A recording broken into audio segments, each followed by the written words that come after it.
쉬는 시간이 너무 짧죠. 예, 뭐 과자 드시면서 잘 들어주셔서 감사합니다. 이 늦은 시간에 피곤하실 텐데. 예.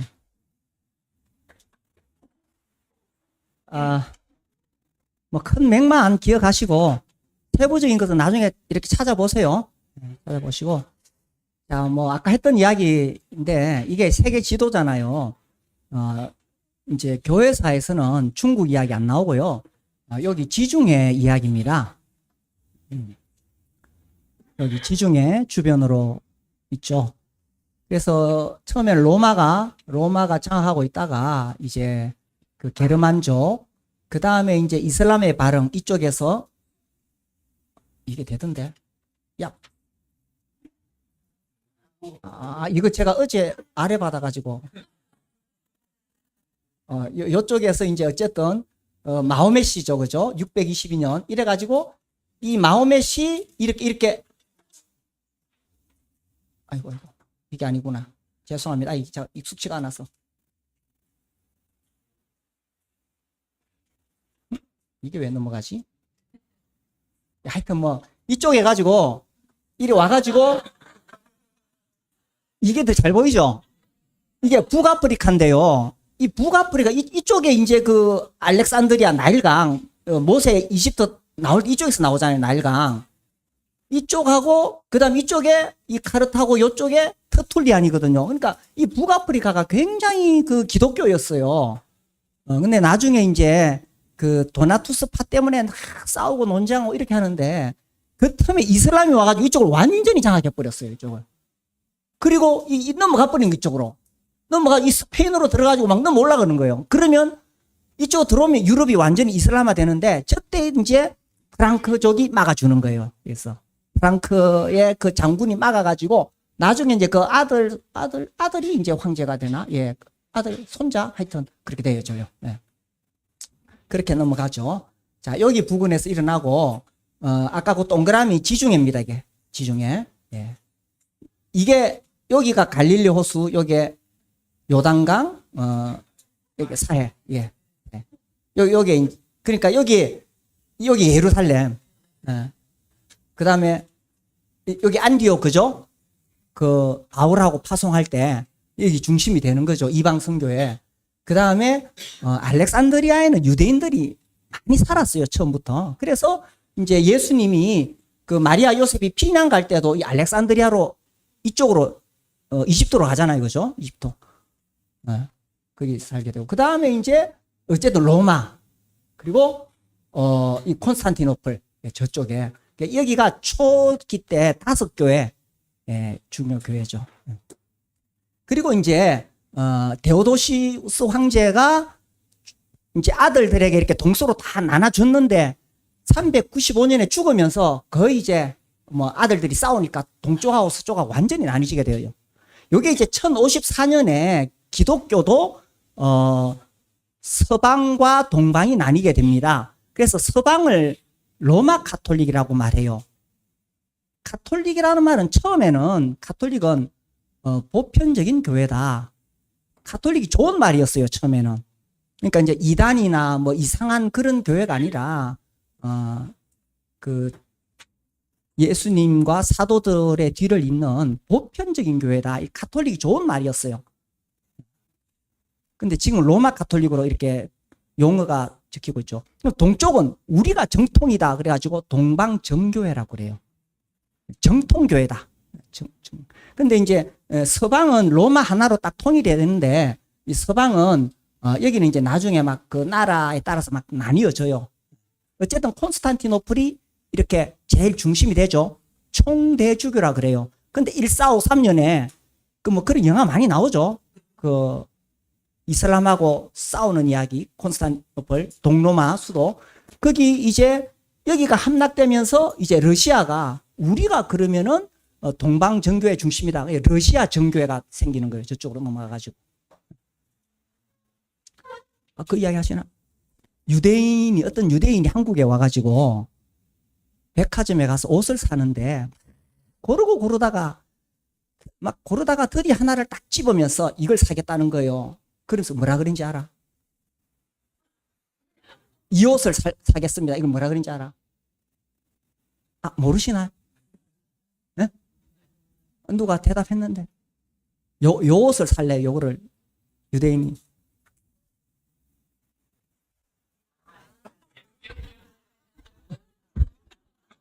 네.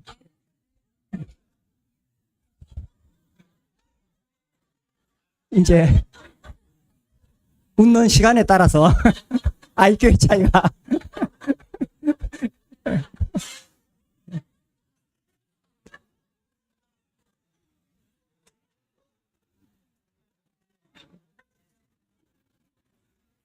자, 이제 이렇게 했는데, 초대교회에서는 가정교회에서 제도교회로, 국가교회로 넘어가고요. 중세교회에서는 중세교회를 떠받드는 두 기둥. 그러면 교황제도와 수도원 제도다. 이렇게 말을 합니다. 교황 이해되시죠? 그죠? 교황. 그 다음에, 아까 말씀드렸듯이 국가교회 시대가 되면서 이제, 수도원이 시작되는 거예요. 수도원이. 그래서 시리아나 뭐 이집트 사막에 수도원이 생기는데, 그래서 이제 중세교회 내내 이 수도원이 어쨌든 계속 개혁을 일으킵니다. 그래서, 베네딕트 이제 수도원이 어쨌든 좀 기준이 되어서 나중에 이제 중세 절정기에 막 타락해 갈 때에 그때 클리니 수도회하고 시토 수도회부터 시작해서 나중에 저기, 프란체스코나 도미니크 수도회 이렇게 갈 때까지, 그들이 어쨌든 개혁을 계속 해 나가고 그 수도원에서 교황들이 막 나오고 그래요. 그리고 수도원에서 학문이 계속 발전되고 그래요. 그래서 중세 시대를 떠받드는 두 기둥. 시험에 나오면 외우게 쓰겠지. 중세 시대 시험에 나오면 쓰면 돼. 그 다음에 이제 종교 개혁사는 전쟁입니다. 전쟁, 구교와 신교. 자, 그리고 현대교회사. 그래서 어쨌든 그 이성의 시대를 지나면서 합리적인 어떤 그런 기준이 있었는데 지금은 어떤 합리적인 기준 자체가 없어졌습니다. 뭐가 진리냐? 내 마음에 드는 게 진리다 이거예요. 포스트 모더니즘이잖아요. 그렇죠? 지금은 절대 진리가 없습니다. 모든 게 상대적입니다. 그렇죠? 이게 무서운 거예요. 그러니까 우리는 성경을 하나님의 말씀으로 믿잖아요. 이것이 절대 기준이 되는데 지금 그렇게 세상 사람들 안 믿고 심지어 이제 성도들도요, 이게 많이 혼미해져 있습니다. 그래서 성경 말씀을 경외하지 않아요. 아니, 그래도 아무리 부부가 많이 싸워도 진짜 이혼하려고 그러면 그걸 가지고 심각하게 고민을 해야 되잖아요. 근데 이 젊은 부부들이 그렇게 심각하게 고민을 안 하는 것 같아. 물론, 예수님 말씀에 어긋난다는 건 알아. 아니, 근데 이게 심각한 문제잖아요. 그죠? 예수님 하지 말라 그러셨는데. 그래서 이런 식으로 자꾸 이렇게 희석되어져 갑니다. 절대 진리가 없어지죠. 그래서 이 시대에 우리가 어떻게 복음을 전할 것이냐 하는 것입니다. 아무튼 이게 이제 갈수록 더 심해지는 거예요. 계몽주의 시대를 생각해 보면은 그 앞에는 이제 아까 1648년에 그랬잖아요. 여기 그죠? 1648년 무슨 조약? 베스트팔렌 조약. 베스트팔렌 조약. 이렇게 가면서 그리고 이제 17세기, 18세기 들어가면서 이제 계몽주의 시대로 이렇게 열린다고 볼 수 있는데, 이 계몽주의 시대 이전, 그러니까 종교개혁사, 중세교회사, 그 계몽주의 이전, 요 앞에 세 동가리, 이전에는 불신앙이 불가능했다. 캐나다의 철학자 찰스 테일러가 이렇게 말했어요. 계몽주의 이전에는 불신앙이 불가능했다. 누구나 모두가 신을 믿어야 돼요. 신앙이 없다는 것 자체가 불가능해요. 그런데 계몽주의 시대 이후에는 불신앙이 가능했다. 이제는 신 없이도 살 수 있어. 그러니까 그 이전에는 이 우주를 종교로 해석했어야 됐어요. 벼락이 친다. 아, 이건 신이 진노한 것이다. 이렇게 해석할 수밖에 없었어요. 그런데 과학이 발전하고 이성이 깨어나면서 벼락이 치는 것을 신이 노했다고? 그렇게 생각 안 하지? 안 하잖아요. 그죠? 이 과학적으로 막 설명하잖아요. 그죠? 벼락 치는 걸. 그래서 이제는 종교의 자리를 과학이 차지하기 시작했다는 거죠. 그리고 이제 철학이 차지하기 시작하는 거예요. 그런데 그럼 지금은 어떠냐? 이 테일러는 late modern이라 그래가지고 후기 현대 사회, 뭐 지금을 후기 현대라고 말할 수 있나요? 뭐 현대 말 시대, 지금은 신앙이 불가능한 시대다 이래 말했어요. 소름 끼치죠.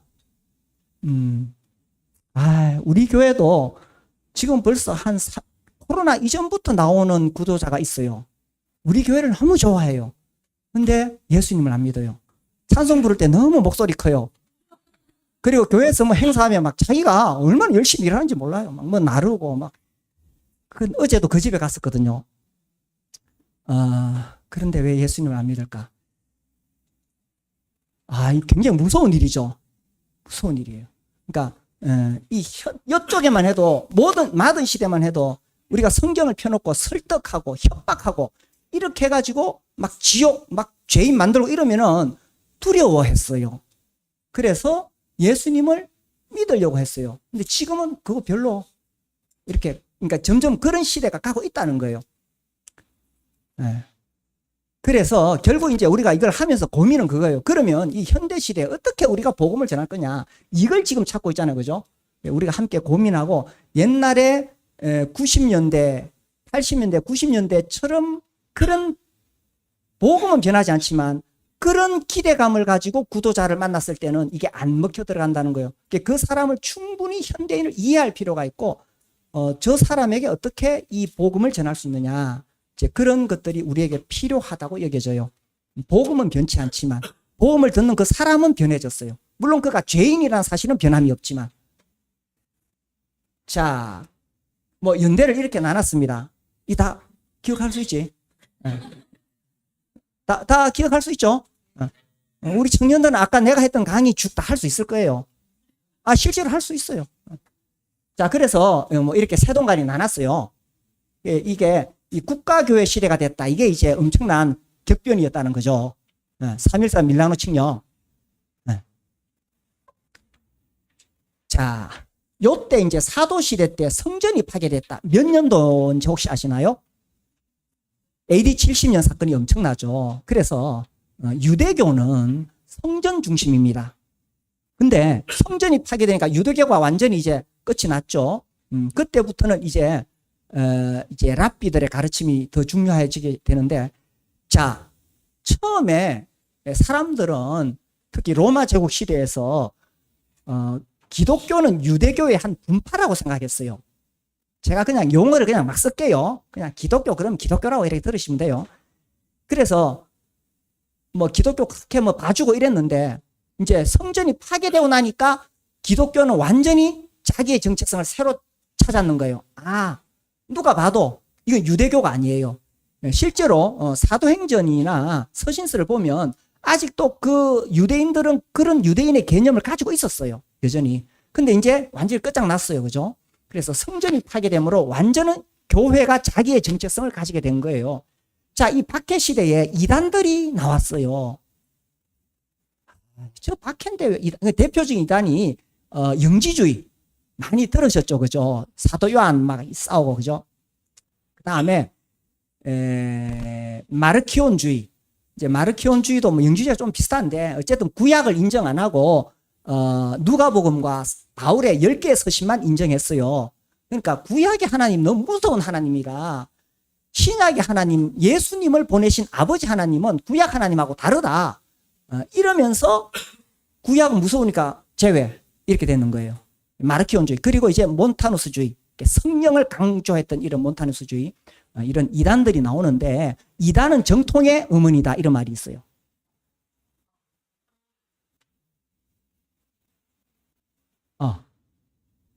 그러니까 이단이 있기 때문에 정통이 뭔지 딱 구분이 되는 거예요. 그래서 이 이단들에 대응하기 위해서 세 가지가 일어나요. 우리가 믿는 게 진짜 우리가 믿는 게 저들하고 뭐가 다른가를 너무 길면 안 돼. 그래서 간략하게 정리해서 외우고 가르쳤어요. 이게 이제 신조, 신경, 우리 아는 사도신경 있죠. 그 사도신경은 나중에 다듬어지는데 이때는 로마신경, 로마 교회. 구로마 신경이라 그러는데 이게 나중에 이제 점점 다듬어져서 지금의 사도 신경이 된 거예요. 그래서 우리가 믿는 게 뭐냐? 외우시나요? 사도 신경?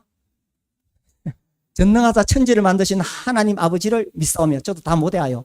자, 천지를 만드신 하나님이죠. 그러니까 이 영지주의나 마르키온주의하고 다른 거예요. 우리가 믿는 하나님은 천지를 만드신 분이에요. 그러니까 물질을 만드신 분이라. 영지주의는 이원론적이죠. 그래서 물질을 악한 것이라고 보잖아요. 근데 하나님은 물질, 천지를 만드신 분이에요. 그래서 다르다는 거죠. 마르키온주의나 영지주의. 이렇게 이제 믿는 바를 정확하게 이해하는 거예요. 성부, 성자, 성령에 대해서. 그 다음에 이제 여기 첫 번째 신조.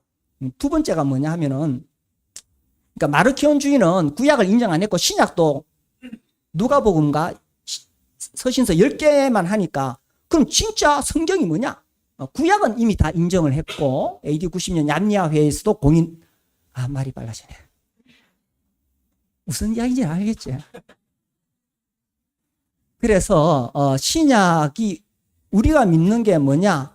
여러 도마 복음도 있고 뭐 많이 있었어요. 그 중에서 진짜로 사도성, 보편성, 영감성을 가진 것을 신약으로 받아들이는데 요게 이제 교회에 따라 사람에 따라서 약간씩 차이는 나지만 보편성, 일반적으로 모든 교회에서 성경으로 받아들이고 있던 것을 신약 성경으로 받아들여서 여러 회의를 거쳐서 397년 카르타고 회의에서 이제 지금의 27권을 물론 그전에도 받아들였지만 이제 확정을 지었는 거예요. 그러니까 마르키온주의나 이상한 이단들이 딴소리 못하도록.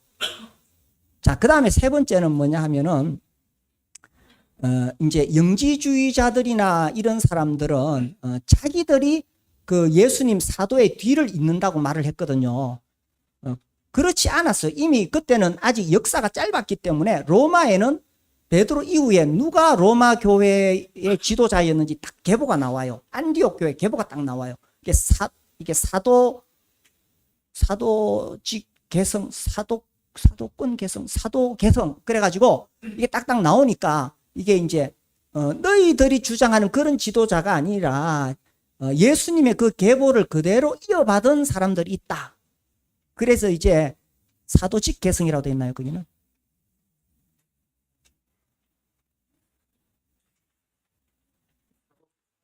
그냥 사도 개성. 예.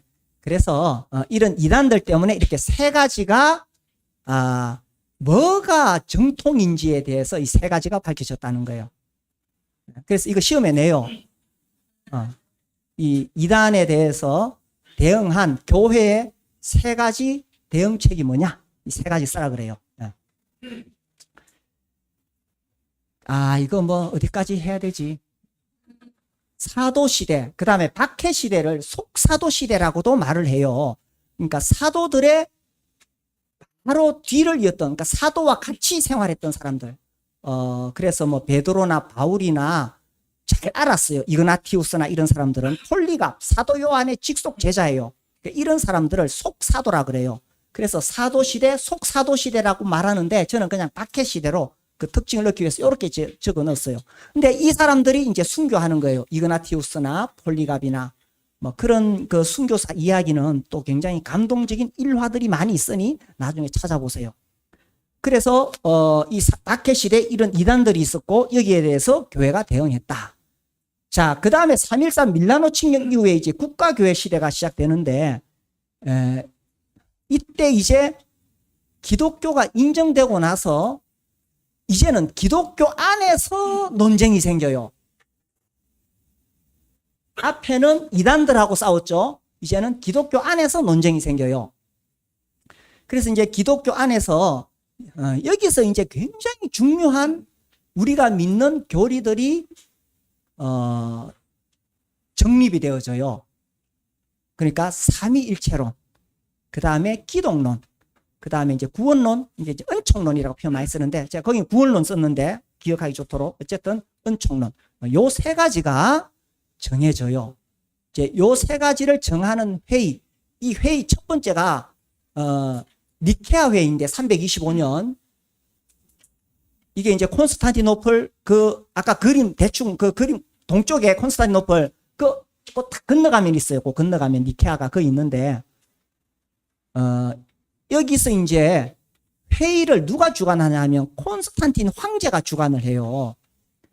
그러니까 이제 로마 제국 전역에 있는 동쪽에 있는 서쪽에 있는 모든 감독들 뭐 지금의 목사보다는 약간 더 높은 개념이에요. 더 큰 지역을 이렇게 섬기고 있었기 때문에 그 감독들 다 모여라. 근데 그 모여서 회의하는 동안에 오는 모든 경비를 황제가 다 돈을 대고 근데 그 모인 사람들 과거 박해 시대 때 막 박해 받아가지고 고문 받아가지고 쩔룩이고 오고 막 살 부러지고 막 눈 잃고 이런 사람들이 모이는 거예요. 감독들이. 그게 이제 이게 이제 그 전에 박해 시대는 정말 그 박해 속에서 신앙을 지켰는데 이제는 황제가 돈을 대주가지고 이제 모이게 했는 거예요. 완전히 세상이 달라진 거죠. 거기서 이제 첫 번째로 이 삼위일체론, 그러니까 이 아리우스주의라 그러고 하는데, 그러니까 이 아리우스의 주장이 뭐냐 하면 이 알렉산드리아에 있었던 장로인데 성자는 성부에게 피조된 신이다. 이제 이런 개념이에요. 그러니까 성자는 아무리 높아도 성부에는 미치지 못한다 이런 거예요. 그래서 그가 존재하지 않았을 때가 있었다. 성부가 성자를 창조하기 전까지는 존재하지 않았다는 거예요. 그러면은 예수님이 완전한 영원한 신이 안 되잖아요. 이해되지? 그래가지고 이제 여기에 맞서 싸운 알렉산드리아 감독, 그 다음에 그 뒤를 계속 싸운 사람이 아타나시우스인데, 그래서 이제 니케아 회의를 통해서 일단은 그게 정리가 되었어요. 그래서 뭐 동일 본질이냐 유사 본질이냐 막 이런 이제 용어들이 막 나와요. 그래서 예수님은 성자는 성부하고 비슷한 정도가 아니라 동일하신 분이시라. 근데 지금 우리가 생각하면 성경 찾아보면 나오잖아 그러는데 이게 단순한 문제가 아니에요. 그때만 해도 그때는 단순한 문제가 아니에요. 그래서 그렇게 결정돼 그 뒤로도 황제가 바뀌면서 계속 이 아리우스주의가 계속 떠올라요. 그럼 아타나시우스는 계속 유배당해요. 5번인가 7번인가 계속 쫓겨갔다가 돌아오고 쫓겨갔다가 돌아오고 이렇게 황제에 따라서 어쨌든 길고 긴 싸움을 통해서 나중에 가이사라의 이제 그 사람들을 통해서 확정이 돼. 더 이상 이제 싸우지 않도록 확 정해져요. 성부와 성자는 동일하신 하나님이시다. 그 다음에 이제 또 아주 논란이 됐던 게 뭐냐면 아까 여기 알렉산드리아하고 안디옥인데 이 양쪽이 조금 이 신학적인 성향이 달라요. 그래서 둘이서 갈등을 하는데 예수님, 기독론이에요. 예수님은 하나님이면서 사람이잖아요. 그죠? 근데 이걸 이제 이 알렉산드리아나 이쪽에는 다 이렇게 헬라 철학권이니까 이 사람 다 머리를 굴리는 거예요. 철학적으로. 그럼 어떻게 하나님이면서 인간이 될 수 있을까? 이걸 이제 설명하기가 상당히 어려운 거예요. 그러니까 이거 이제 뜨거운 아이스크림이에요. 아니, 우리는 너무 쉽게 받아들이잖아요. 근데 이거 놀랍지 않나요? 아니, 어떻게 영원하신 하나님이 또 사람이 되고, 한 사람이 어떻게 영원하신 하나님이 되지? 와, 정말 신비롭잖아요. 그죠? 그러니까 이거 가지고 얼마나 고민을 많이 했겠어, 그들이. 그래서 싸워요. 그래서 3번의 싸움이 있어요. 아폴로나리오스 논쟁이. 그 다음에 네스터리오스 논쟁, 그 다음에 유티케스 논쟁, 이렇게 막 논쟁이 있어요. 양쪽 간에. 그러면서 어쨌든 그것이 정립이 되었어요. 니콘 에칼 4대 회의라 그러는데, 니케아 회의, 그 다음에 콘스탄티노플 회의, 에베소 회의, 에베소 회의, 칼케돈 회의에서 이제 완전히 이제 끝장이 나게 되는데, 그래서 이제 451년 칼케돈 회의죠. 그래서 그런 과정을 통해서 정말 예수님은 하나님이면서 사람이시다 완전한. 근데 이게 나중에 동방에서는 또 계속 싸워요. 그러면 예수님이 어떤 일을 결정하실 때 하나님의 의지로 결정하셨느냐, 사람의 의지로 결정하셨느냐, 막 이런 또 막 복잡한 논쟁이 있어요. 복잡해. 어쨌든 이제 우리는 더 이상 논쟁할 필요 없습니다. 그죠? 예수님은 하나님이시면서 100% 하나님, 100% 사람, 이제 그렇게 받아들이잖아요. 아유, 그때 싸워 놨으니까. 그러니까 우리가, 갑자기 하늘에서 떨어진 거 아니에요. 이런 과거 역사에 도움을 받고 있는 거예요. 그러니까 역사는 반복되는 거죠. 그런 분들의 그때는요, 싸우면은, 지면은 유배, 혹은 사형, 국가교회 시대니까. 그러니까 아타나시우스가 끝없이 유배당하고 쫓겨가고 막 죽을 뻔하고 그런 과정을 통해서 삼위일체론 정립하고 기독론도 그래요. 그래가지고 지면은 유배당하는 거예요. 쫓겨나는 거예요. 그리고 이제 은총론, 그러니까 구원론에 있어서 여기에 이제 펠라기우스와 아우구스티누스가 등장해요. 그러니까 라틴어로 다 읽으면 너무 길어가지고 그냥 어거스틴 쉽게 아우구스티누스 너무 길잖아. 어거스틴. 예. 그래서 이제 이 은총론, 그러니까 펠라기우스는 그러니까 그 당시 로마에 가보니까 로마가 완전히 썩었어. 그렇죠. 국가교회 시대가 되니까 썩는 거예요. 썩었어. 그래가지고 이 사람의 주장은 인간은 태어날 때부터 죄인 아니다. 백지 상태다. 그래서 우리가 율법을 지켜서 우리의 행위로 구원을 받는다. 뭐 쉽게 표현하자면 그런 거예요. 근데 어거스틴은, 이 아우스티누스는 정말 많은 그 갈등을 통해서 예수님을 믿은 사람이거든요. 그러니까 아우스티누스는 우리 인간은 절대 백지가 아니야. 이 죄인이에요, 죄인. 이걸 막 뼈저리게 느낀 사람이 아우스티누스. 그래가지고 계속 논쟁해가지고 결국 펠라기우스는 쫓겨나게 되죠. 그래서 은총론, 우리는 전적인 죄인이고 오직 하나님의 은총으로만 구원을 받는다라는 거죠. 이 아우구스티누스가 최고의 신학자죠. 역사 속에서는. 그러니까 결국 로마 가톨릭도 이 아우구스티누스의 그 신학 이론을 그대로 받아들입니다. 물론 거기다가 이제 조금씩 이제 보태가지고 이제 공로 신학으로 넘어가게 되고, 종교 개혁이 일어날 때 루터나 칼빈 다 아우구스티누스의 그 신학을 그대로 받아들여서 그거를 기초로 만들어가요. 오직 은혜로. 네. 자, 그래서 이제 초대교회사 다 했습니다. 아니, 뭐 이게 중세, 예. 중세. 근데 일단 넘어갑시다, 이래. 중세는 이렇게 세 동갈이 나눴는데, 아까 말씀드린 대로 800년에 신성 로마 제국, 이제 서로마가 망하고 나니까 교황이 군사가 없잖아요. 정치력, 기댈 데가 없으니 이제 프랑크 왕을 이제 황제로 세우게 됩니다. 그 다음에 이제 중세 절정기에 딱 요 기간, 요거 나누는 게, 요게 이제 요 나누는 시점이 1054년 1054.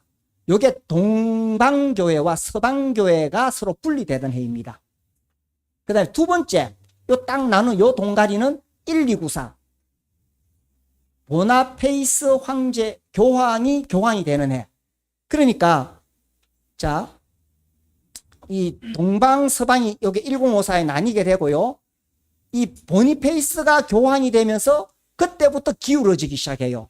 그러니까 요 기간, 딱 요 기간, 요 중세 절정기, 요 기간에는 정말 교황의 권력이 막 최절정에 이르는 거예요. 최절정.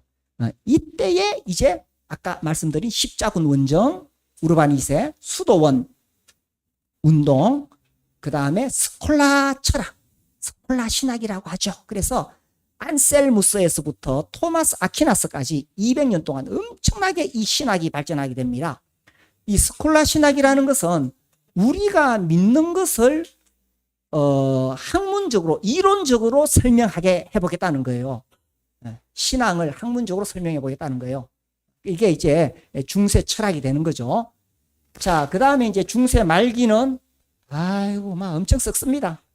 막 썩어 들어가는데, 또 놀라운 것이, 요 말기에 콜럼부스가 신대륙을 발견하죠. 몇 년도?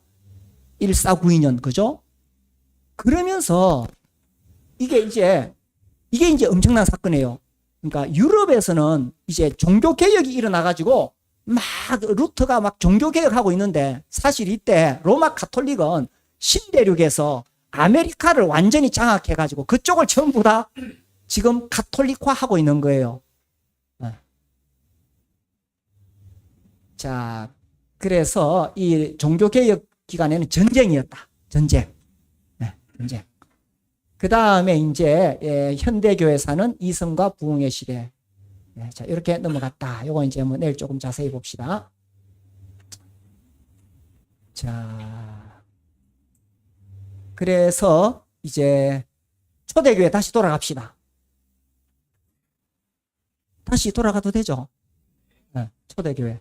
자, 사도시대에는 사도들이 활동했고, 박해시대는 속사도. 이제, 뭐, 이그나티우스나 폴리가메나, 이 사람 이름 많아요. 그래서 그분들이 이제 순교하죠. 그리고 변정가들이 이때 나오게 되는데, 기독교에 대한 많은 오해가 있었습니다. 그래서 그것을 바로잡기 위해서 뭐 심지어 뭐 유아 살해 그래가지고 우리가 이제 만찬 시간에 떡을 나누는데 이것은 내 몸이다 살이다 이제 이 말을 바깥 사람들이 듣고는 그 유아를 넣어가지고 빵을 쪄가지고 나눠 먹는다.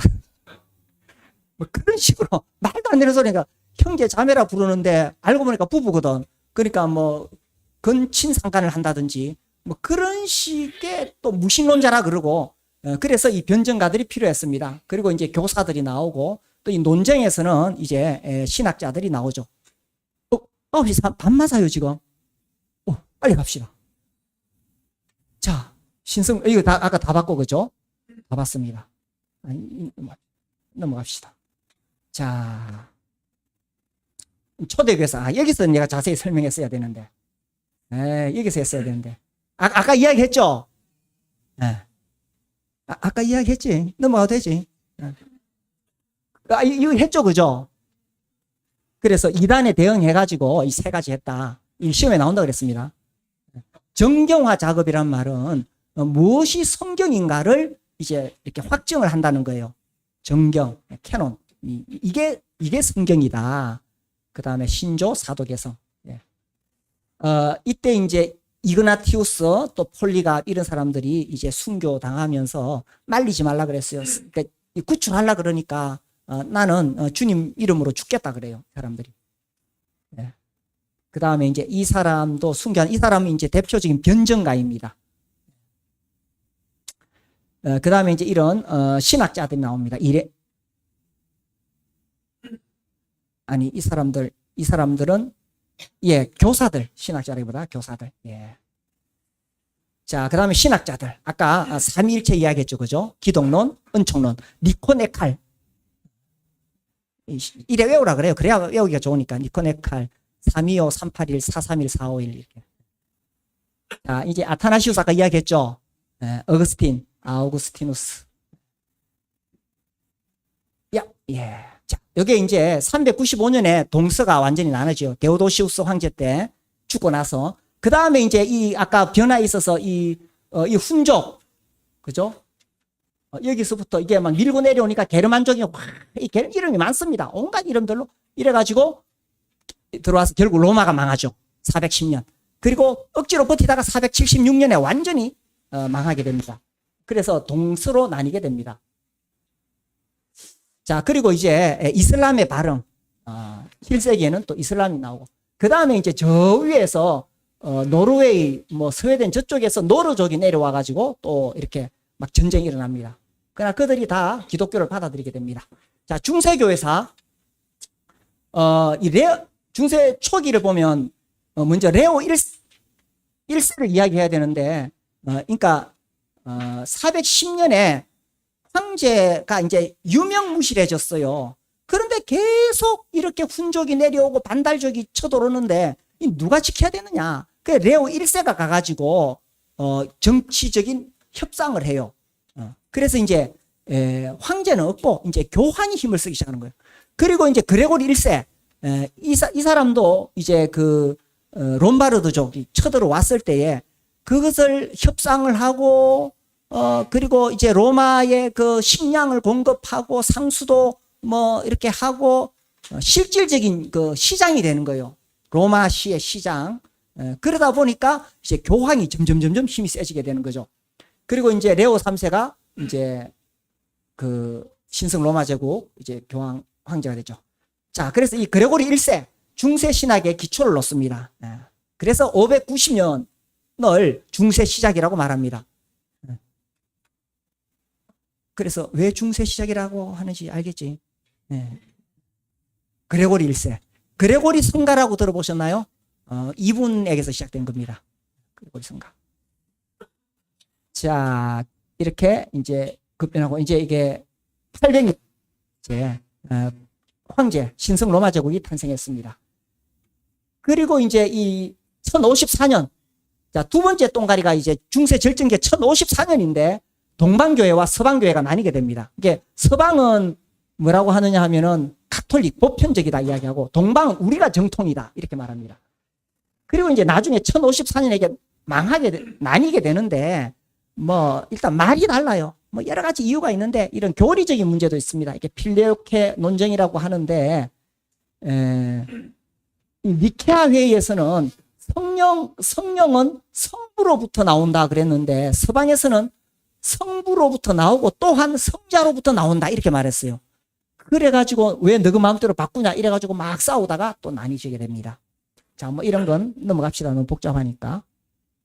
자, 중세 절정기 세 가지 사건, 십자군 전쟁, 수도원운동, 스콜라주의.